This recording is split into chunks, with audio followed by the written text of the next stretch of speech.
So good morning, Carla. For those of you listening, I'm incredibly excited to have a few minutes with Carla Chambers today. She's one of the newest UiPath RPA developers in the federal market.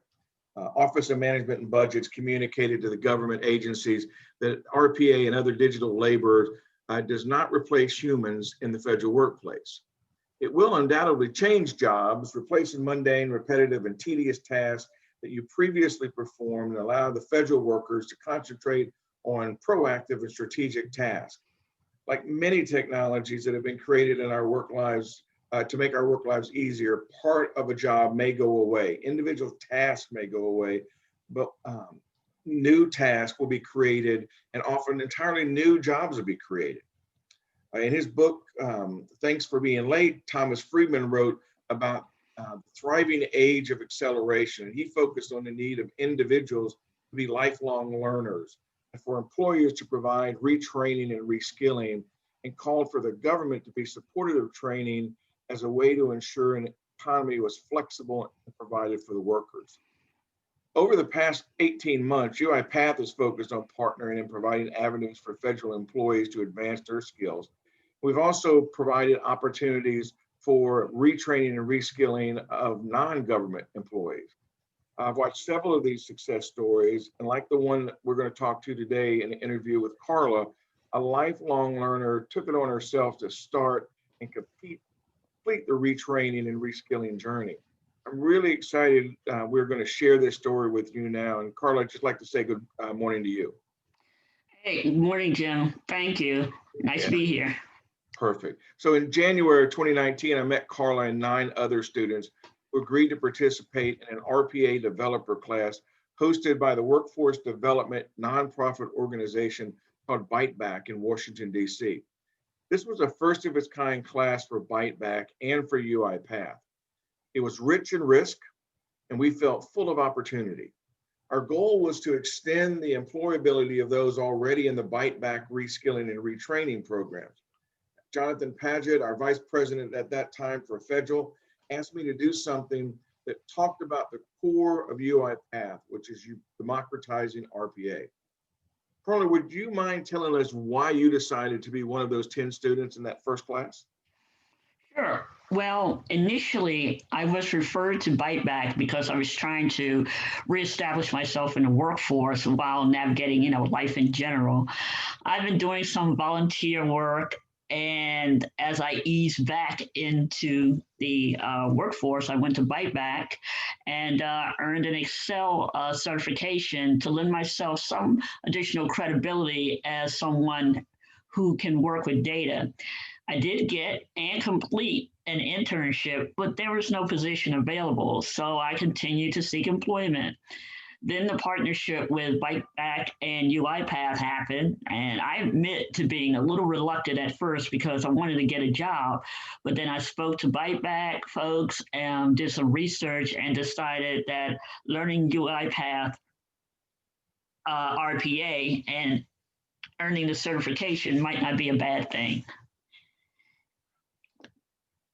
Thanks. Yeah, so let's talk about that training. So when we did that training, we elected to use what we know already works for UiPath, and that's our free online program, the Academy platform.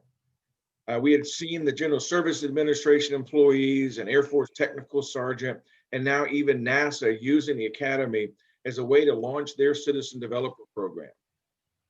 How did you like that model that we used, where we had everyone in the class using the Academy format, but also had an on-site instructor to support?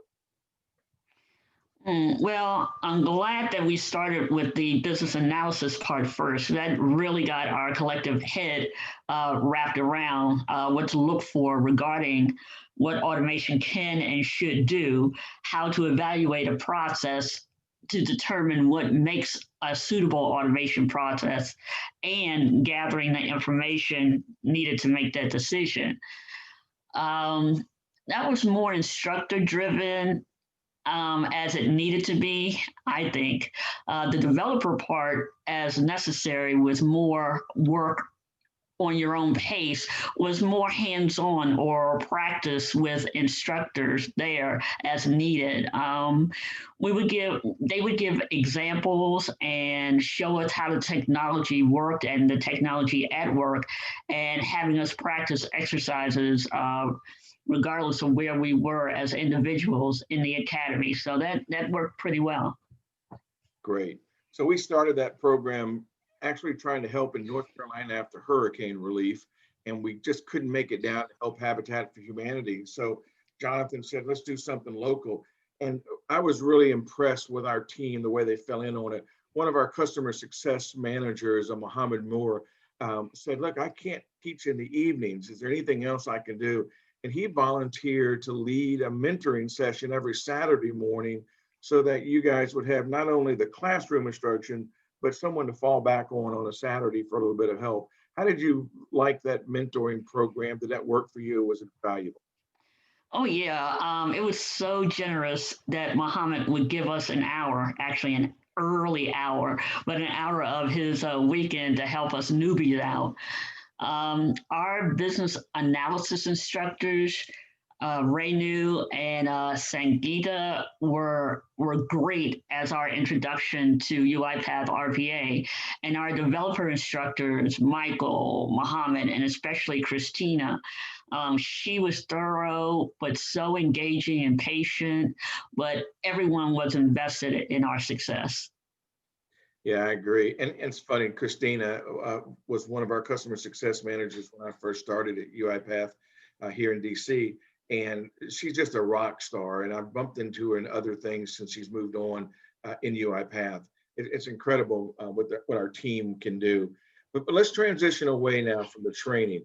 You took our training, you completed the UiPath certification testing. Congratulations on that. Thanks. Jonathan Paget came in on that first class and he said jobs are going to be created in the DC area as a result of RPA. Chris Townsend, our new area vice president, says the same thing all the time. I'm really excited to tell everybody that's listening that you've just recently started a full-time job as a government contractor and doing RPA development and business development. Can you tell us a little bit about that new job? Well, sure. I am an RPA consultant with a company called cBEYONData. Like you said, I do business analysis and development for a federal agency. Perfect. Yeah, so honestly, this is just the kind of success story that kind of counters the narrative that you hear in the press about automation's taking everybody's jobs. This is a great example of it starting new jobs, new careers. And UiPath and ByteBack partnered to do the retraining and reskilling. It's great to see cBEYONData is generating great work for federal clients that they serve, and you're working in the field that is estimated to grow exponentially over the next 10 years. I read a good article in RPA Today on, I think it's rpatoday.net, and they were talking about they expect a shortage of RPA developers in the next 5 years. So this just really seemed to be one of those great win-win-win celebrations and scenarios because it did result in you getting an opportunity to re-engage the workforce. I've known you for over a year now. I know you didn't set out or you didn't set out to be an inspirational story, but you turned out to be a success story, and for inspiration for those listening. Many are wondering if it's worth the time and investment, what do they call lemon is worth the squeeze, to have started this opportunity on the Academy, because I know that you had to do some of this work on your own late at night and that. As we start to wrap up, can you leave us with some parting thoughts when taking the online academy? What did you think you needed to do to be successful? And after you finished it, what were some of the things that you had to do to hustle to get a job with your RPA skills? Well, with the academy and with the training, my classmates and I, we really worked together. We consulted and when necessary, consoled one another. We practiced and we shared ideas. We took it as we were all in this together. In terms of looking for a job, I searched the job boards and the like, and also I am grateful to have had and still have great classmates and mentors. We classmates tried to look out for one another when it came to opportunities, and our mentors also kept an eye out for us as well. But I came across cBEYONData on Facebook and applied. In terms of tips, I do recommend having a project of your own that you can talk about, something you did from start to finish, something outside the practice exercises you did with the academy. That way, it is your creation and yours to discuss, and it shows that you're trying to apply what you learn. I've had interviewers offer suggestions, which keeps the discussion going and gives you an opportunity to learn, regardless of whether or not you get the job. One more thing, automation development does not happen in a vacuum. So try to learn about the technology UiPath works with and within. Never stop learning. Oh, that's interesting, especially the one about build your own solution and kind of have your portfolio, if you will. So, yeah. So, Carla, this was a fun conversation. I reached out to cBEYONData and you a week or two because I really believe that people would appreciate hearing a story where retraining and reskilling, whether it's formal, as we have seen at the USDA and other government agencies, or through individual sweat equity that we saw from you and others in ByteBack's class, that it's possible to join this new wave of automation at the beginning of the age of automation, and make it, a new job, new opportunities, new career reality. So I wanted to thank you for being on with us today. I know it's a stretch for you to do this kind of stuff, but I'm just really excited that you decided to take this stretch. Great. Thanks so much, Jim. Yeah, happy to do it. So thanks again for anybody that's listening in on this LinkedIn or this Twitter. If you wanted to go to academy.uipath.com if you haven't already done so. And thanks again, Carla, for doing this, and to ByteBack and the cBEYONData for their partnerships. Absolutely.